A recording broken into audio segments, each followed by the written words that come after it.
ശ്രീ ജലീൽ, അങ്ങ് കുറച്ച് കാര്യങ്ങൾ ഇവിടെ പറഞ്ഞു. ഈ UDF-ഉം SDPI-യും തമ്മിലുള്ള ബന്ധം ഈ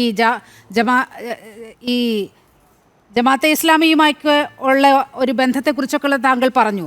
പക്ഷേ നോക്കൂ, കഴിഞ്ഞ ലോക്സഭാ തെരഞ്ഞെടുപ്പ് വരെ എന്തായിരുന്നു സ്ഥിതി എന്ന് നമുക്കറിയാം. ഈ ന്യൂനപക്ഷ പ്രീണനം അതിൻ്റെ ഉച്ചസ്ഥായിയിൽ നിൽക്കുന്ന ഒരവസ്ഥയാണ് ഉണ്ടായത്.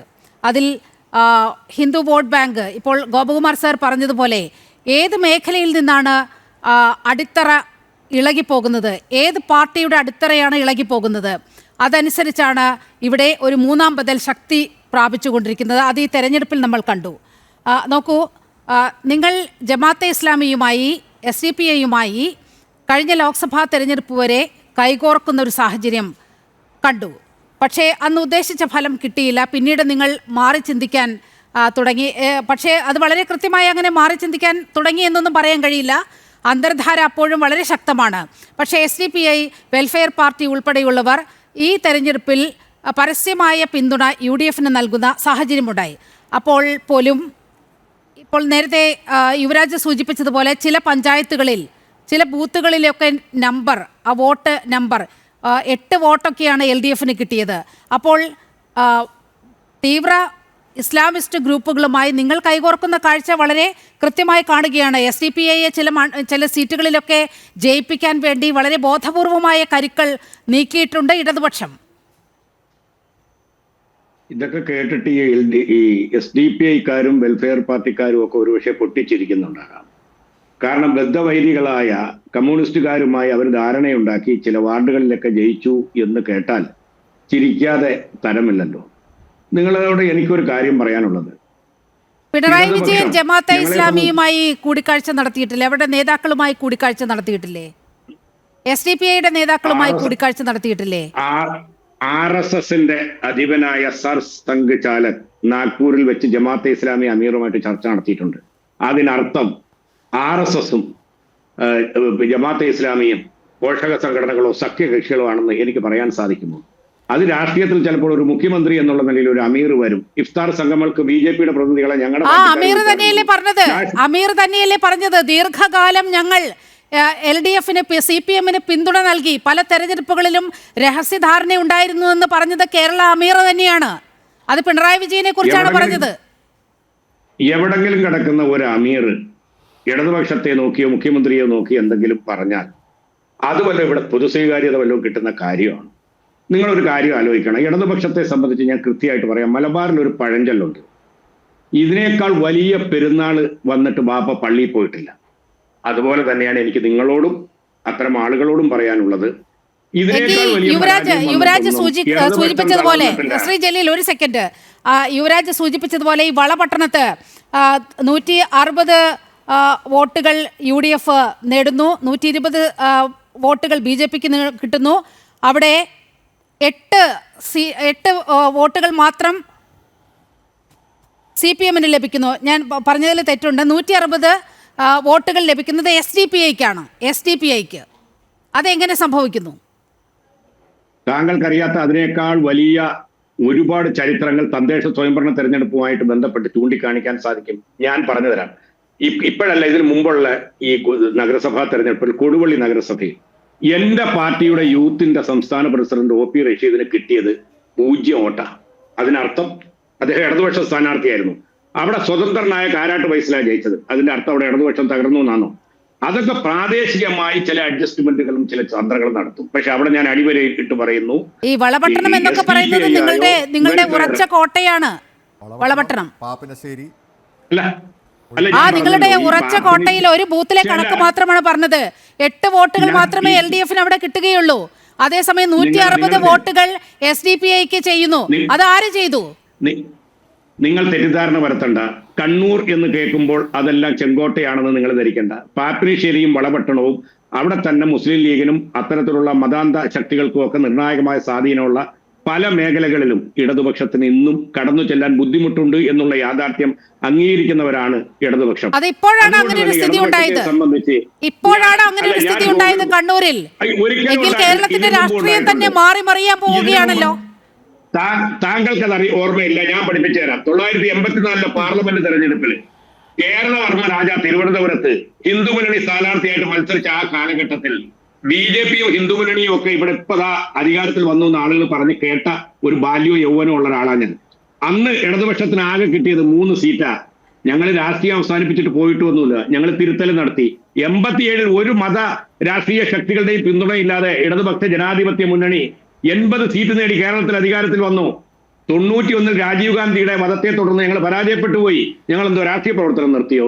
ഞങ്ങൾ ക്രിയാത്മകമായി പ്രവർത്തിച്ചു. 96-ൽ ഞങ്ങൾ വീണ്ടും വിജയശ്രീലാളിതരായി വന്നു. 2001-ൽ പരാജയപ്പെട്ടാൽ 2006-ൽ വന്നിട്ടുണ്ട്. അതിൽ നിന്നൊക്കെ പാഠം പഠിച്ചുകൊണ്ട് ഇതാ കഴിഞ്ഞ 10 വർഷമായിട്ട് ഞങ്ങൾ തുടർഭരണം നേടുന്നു. നിങ്ങൾ പറയുന്നുണ്ടല്ലോ BJP എന്തോ മഹാസംഭവം. BJP പ്രതിനിധിയുടെ ഈ ചില കാര്യങ്ങളിട്ട് എനിക്ക് സത്യത്തിൽ തമാശ തോന്നി. മേയറുടെ കാർ, അദ്ദേഹം മാത്രമല്ല, അതിന്റെ ഏറ്റവും ഉന്നതനായ നേതാവ് K. സുരേന്ദ്രൻ ഇന്നലെ ഫേസ്ബുക്ക് പോസ്റ്റ് ഇട്ടിരിക്കുന്നു. MLA-യുടെ കാർ, ഡെപ്യൂട്ടി കാർ, ഇതിനൊക്കെ വേറെ പല ഉദാഹരണങ്ങളുമാ പറയണ്ടേ. നാടോടിക്കാറ്റിലെ ഒരു ശ്രീനിവാസനും മോഹൻലാലും കൂടുള്ള ഒരു സ്വപ്നം മെയ്തെടുക്കുന്നുണ്ട്. എടാ വത്സ, ഫ്രിഡ്ജ്, ഫാൻ, AC, ഇതുപോലെയാണ് BJPയുടെ സങ്കല്പങ്ങള്. BJP പന്തളത്ത് എത്ര പ്രാവശ്യം മുനിസിപ്പാലിറ്റി ഭരിച്ചതാ? എന്തായി ഗതി? നേമത്ത് BJP അക്കൗണ്ട് തുടങ്ങിയപ്പോൾ കേരളം ഇതാ BJP കീഴടക്കുന്നു എന്ന് പറഞ്ഞു. അടുത്ത തെരഞ്ഞെടുപ്പിൽ പൂട്ടിച്ച് കയ്യിൽ കൊടുത്തില്ലേ? അതിനു മുമ്പ് 2006-ൽ 2004-ൽ മൂവാറ്റുപുഴയിൽ NDA ജയിച്ചിട്ടുണ്ട്. തൃശ്ശൂരിലല്ല NDA ആദ്യമായി ജയിക്കുന്നത്. TC തോമസ് BJP സപ്പോർട്ടോടുകൂടി മൂവാറ്റുപുഴയിൽ ജയിച്ചു. അടുത്ത തെരഞ്ഞെടുപ്പിൽ കായ്ക്കരക്കാൻ അവിടെ BJPയെ ബാക്കി വെച്ചോ? ഇപ്പോൾ സുരേഷ് ഗോപി എന്ന് പറയുന്ന ഒരു സിനിമാ നടൻ തട്ടിക്കൂട്ടിയ കുറെ നാടകത്തിന്റെ പേരിൽ കോൺഗ്രസിന്റെ വോട്ട് വാങ്ങിയിട്ട് അവിടെ ജയിച്ചത്. ഞങ്ങൾ 2ാം സ്ഥാനമാണ്. കോൺഗ്രസ് പ്രതിനിധിയോട് ഒരു കാര്യം ചോദിച്ചോട്ടെ. ഇടതുപക്ഷത്തിന്റെ ചില വോട്ടുകൾ ചിലപ്പോൾ നിഷ്പക്ഷമതികളുടെ പോയിട്ടുണ്ടാകാം. പക്ഷേ താങ്കൾ പറഞ്ഞല്ലോ BJP ജയിക്കുന്നതൊക്കെ ഇടതുപക്ഷത്തിന്റെ വോട്ട് കൊണ്ടാണ്. ആത്മവഞ്ചനയാണ് താങ്കൾ പറയുന്നത്. നേമത്ത് O രാജഗോപാൽ ജയിച്ചപ്പോൾ എത്ര കോൺഗ്രസ് വോട്ടുകൾ ഉണ്ടായിരുന്നു? 9,000 വോട്ടാണ്. കെട്ടിവെച്ച പൈസ സുരേന്ദ്രപിള്ളയ്ക്ക് അവിടെ നഷ്ടപ്പെട്ടു. അതേസമയം അടുത്ത തെരഞ്ഞെടുപ്പിൽ കൃത്യമായി കോൺഗ്രസ് കൈപ്പത്തിയിൽ തങ്ങളുടെ വോട്ടുകൾ നേടിയപ്പോൾ അവിടെ BJP പരാജയപ്പെട്ടു. അപ്പോൾ ഏതൊരു കാലഘട്ടത്തിൽ BJPക്ക് സഹായകരമായ നിലപാട് കേരളത്തിൽ കോൺഗ്രസ് സ്വീകരിച്ചിട്ടുണ്ടോ ആ കാലഘട്ടത്തിൽ മാത്രമേ ഇവിടെ BJPക്കോ കോൺഗ്രസിനോ ജയിക്കാൻ സാധിച്ചിട്ടുള്ളൂ. ഇപ്പൊ നിങ്ങൾ പറഞ്ഞല്ലോ, ഞാൻ ഒരു ഉദാഹരണം പറഞ്ഞുതരാം. എന്റെ നഗരസഭ, പുനലൂർ നഗരസഭ, ചരിത്രത്തിൽ ആദ്യമായി ഐക്യരക്കോണം വാർഡിൽ BJP ജയിച്ചു. കോൺഗ്രസിന്റെ വോട്ട് എത്രയാണെന്നറിയാവോ? 18 വോട്ടാണ്. കോൺഗ്രസ് തകർന്നു എന്ന് ഞാൻ പറയില്ല. തൊട്ടടുത്ത കക്കോട് 550 വോട്ടിനാണ് കോൺഗ്രസ് ജയിച്ചത്.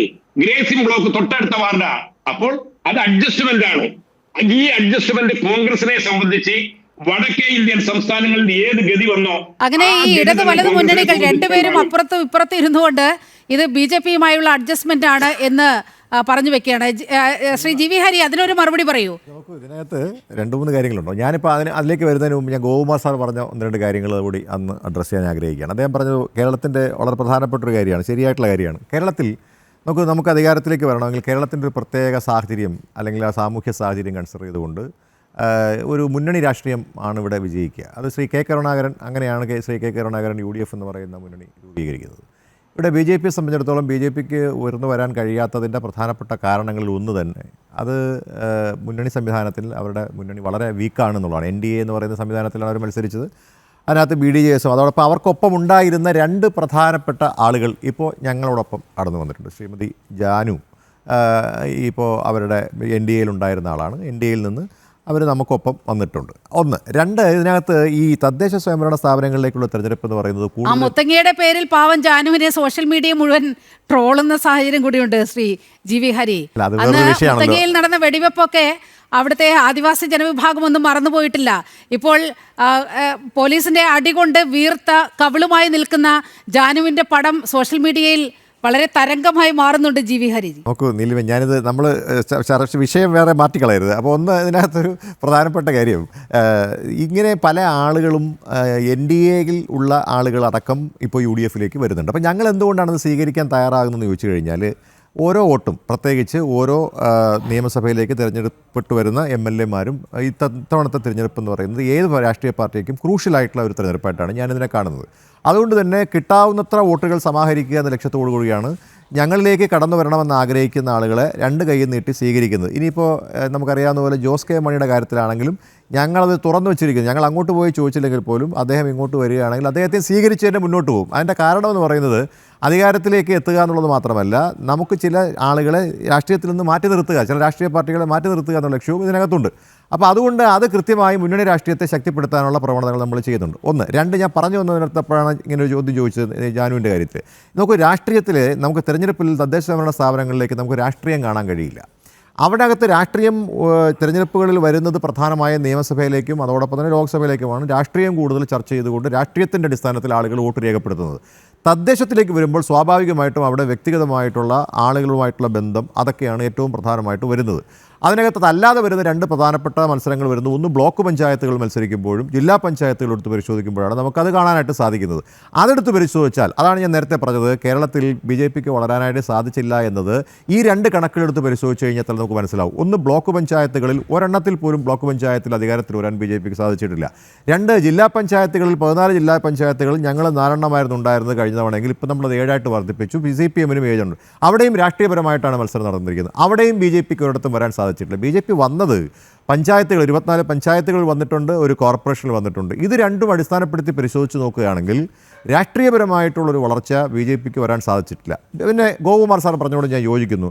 തെക്കൻ കേരളത്തിൽ വളരെ കൃത്യമായിട്ടുള്ളൊരു വളർച്ച BJPക്ക് സാധിച്ചു. അത് എന്ന് പറയുന്നത് രാഷ്ട്രീയ വളർച്ചയല്ല, അതൊരു പ്രത്യേകമായിട്ട് നമുക്കറിയാവുന്നതുപോലെ ഒരു കമ്മ്യൂണിറ്റി ബേസ്ഡ് ആയിട്ടുള്ള ഒരു വോട്ടിംഗ് പാറ്റേൺ പരിശോധിച്ച് നോക്കിയാൽ നമുക്കത് കാണാനായിട്ട് സാധിക്കും. പിന്നെ പറഞ്ഞതുപോലെ നമുക്കറിയാം, ശ്രീ ജലീൽ സൂചിപ്പിച്ചത്, ഞങ്ങൾ സുരേന്ദ്രൻപിള്ള കോൺഗ്രസ് അല്ല കേട്ടോ, സുരേന്ദ്രൻപിള്ള UDFൻ്റെ ഭാഗമായിട്ടുള്ള ആളായിരുന്നു.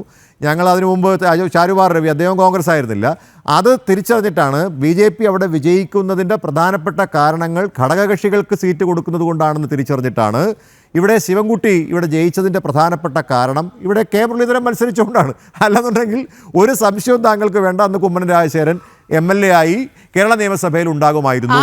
മത്സരത്തിന്റെ പാറ്റേൺ മാത്രമല്ല ശ്രീ GV ഹരി, നേമത്തെ നമ്മൾ കണ്ടതാണ്.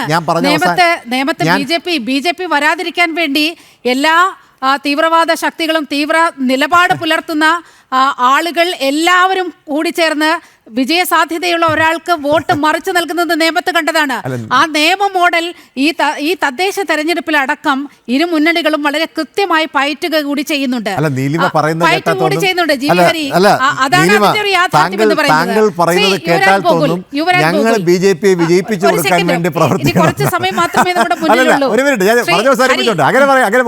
മിനിറ്റ് ഒറ്റ കാര്യം ഞാൻ പറഞ്ഞു അവസാനിപ്പിക്കാം, 1 മിനിറ്റ് എടുക്കുള്ളൂ. ഇതിനകത്ത് ഒരു കാര്യം ഞാൻ പറയാം. അപ്പോൾ അതുകൊണ്ട് ശ്രീ ജലീൽ, ഞാൻ പറഞ്ഞത് അങ്ങയോടാണ്. അതുകൊണ്ട് തന്നെയാണ് ഞങ്ങൾ ഏറ്റവും ശക്തനായിട്ടുള്ള കേരള രാഷ്ട്രീയത്തിൽ കോൺഗ്രസിൻ്റെ ഏറ്റവും ശക്തനായിട്ടുള്ള നേതാവിനെ ഞങ്ങളിവിടെ മത്സരിപ്പിച്ചത്. അത് ശരിക്കും പറഞ്ഞു കഴിഞ്ഞാൽ അദ്ദേഹത്തിനുണ്ടായിട്ടുള്ള ഡാമേജ് ഞാൻ പറയുന്നില്ല. ശ്രീ കെ മുരളീധരൻ അവിടെ മത്സരിച്ചു. അതിനുശേഷം അദ്ദേഹം തന്നെ പറഞ്ഞിട്ടുണ്ട്, ആ തെരഞ്ഞെടുപ്പ് മത്സരിക്കാൻ സാധിച്ചില്ല, അദ്ദേഹം അത് ജയിക്കാൻ സാധിച്ചില്ല. അത് കഴിഞ്ഞ് തൃശ്ശൂരിൽ അദ്ദേഹത്തിന് ജയിക്കാൻ സാധിച്ചില്ല. എന്താ കാര്യം? അദ്ദേഹം ഇവിടെ BJP തോൽപ്പിച്ചു എന്നുള്ളത് കൊണ്ട് ഇപ്പോൾ RSS പ്രഖ്യാപിച്ചിരിക്കുകയാണ് അദ്ദേഹത്തെ ഇവിടുത്തെ വിജയിപ്പിക്കില്ല. അതിലൊന്നും ഞങ്ങൾക്ക് പേടിയൊന്നുമില്ല. ഞങ്ങൾ ഇനിയും ഈ പറഞ്ഞതുപോലെ BJP അധികാരത്തിൽ വരാതിരിക്കുന്നതിന് വേണ്ടി ഇവിടെ മാത്രമല്ല ഈ രാജ്യം മുഴുവൻ അതിലേക്കാണ് GV ഹരി വരുന്നത്. ഈ BJP ഒരു തരത്തിലും ഇവിടെ വരാതിരിക്കാൻ വേണ്ടി ചില നീക്കങ്ങൾ, ബോധപൂർവമായ ചില നീക്കങ്ങൾ നടത്തുന്നത്.